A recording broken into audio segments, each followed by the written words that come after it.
শিমুল chairman আর নাজিমুদ্দিন বাবু উনারা এইভাবে declare দিয়ে সেটা আমাদের পুরো বংশ নির্বংশ করে ফেলছে। আমি স্যার জীবনে ভাবছি না যে আমি বাঁচবো। আমার এই ছোট্ট বাচ্চাটা আমার মিলিটারি নিয়ে আমি একজনের রুমে যে পলাইছি আমার লাইফটাই এর থেকে বের করে দিছে। আমি ওনার পাক করে গিয়ে পলাইছি, তা ওনাকে বলছি আমাকে বের করে দেন, আমার মাইনে ফেলে করা, কিন্তু আমার দুটো মাসুম বাচ্চা আপনারা বাঁচান, আপনি রুমে রাখেন। তো না তোর বাচ্চার জন্য তোর বাচ্চার জন্য কি আমরা বলবো বের হোক, জায়গা থেকে লাত্তি মেরে বের করে দিছে। আমি ওনাদের পাক করে গিয়ে বলেছি, পাক করতে গেলে লাত্তি বের করে দিছে।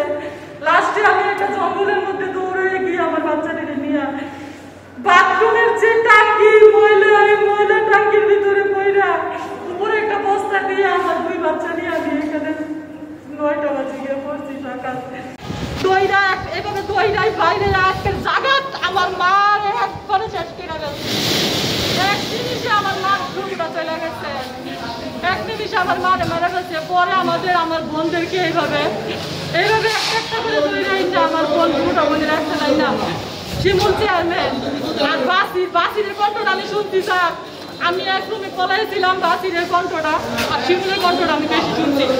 শিমুলে বলছে, শিমুল চেয়ারম্যান বলছে জুনাকিরে আমার কাছে আন, আর বাসিরে বলছে রুমারে আমার কাছে আন।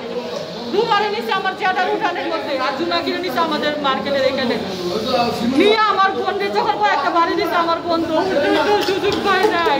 আমার বোনের কোপাইতে